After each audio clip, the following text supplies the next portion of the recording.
I need to talk about Love is Blind season 7, but I'm on the treadmill, so I'm not getting on camera.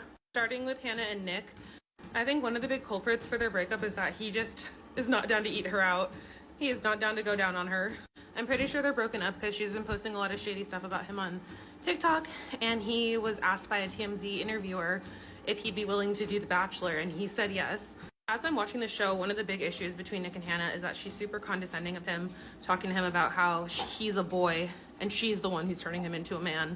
And like, I honestly thought that he was going to be like fuckboy energy, but he's actually been a gentleman, you know, I would say 95% of the time, and she has treated him like dog shit.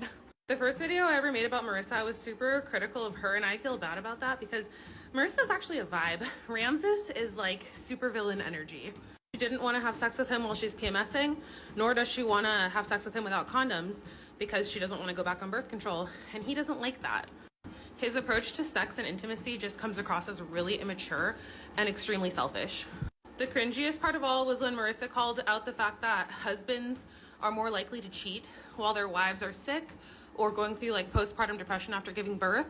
And he didn't even try to deny that. He didn't try to push back and say like, oh, I would never do that to you. He literally agreed with her and was like, yeah, that's fair. Ramses came across like an ally to women, and I think he's just a wolf in sheep's clothing. Those of us who've been watching the show in real time already know that Tyler has 3 kids. He told Ashley they were sperm donor babies to a gay couple, and it was a lie. We all know that, but she doesn't know based on the episodes, and I'm just trying to figure out, when is she going to be caught up?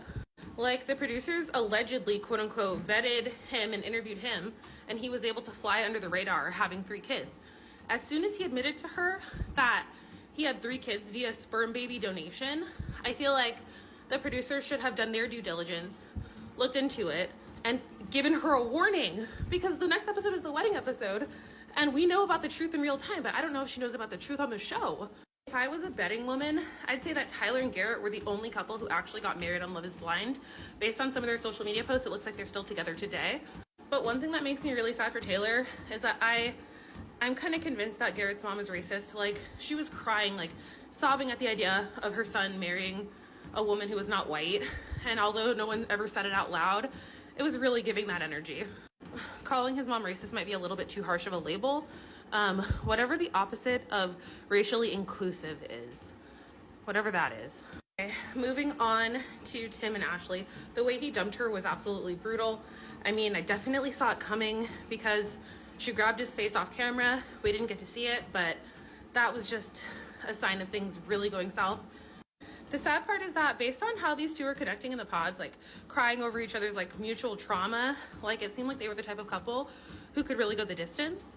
But when they met each other in person, she seemed like she was always annoyed by him. I feel like he was attracted to her, but yeah, this just wasn't meant to be. I feel like this batch of episodes was also the most revealing about something definitely happened with Leo and Brittany, the reason why they did not go to Mexico. And it is more than what the producers are trying to say. The producers claim they just didn't have the budget to bring them along, and I don't believe it. The reason I think that is because a bunch of people from the pods who didn't get matches came to the Great Gatsby party, and everyone was able to see each other face to face in that episode. So if Leo and Brittany left on good terms, then they would have been part of that episode. I really want to know the truth about why we didn't get more from Brittany and Leo. They got engaged. They were the most interesting couple to follow, in my opinion. And even if they weren't going to make it down the aisle, us as viewers still deserve to see what was going to happen next for them. Like, I'll just be real. Netflix dropped the ball by not carrying this couple out. And Netflix has been dropping the ball a lot. There has been so many important moments that have happened off camera. Like, this season it's just ridiculous.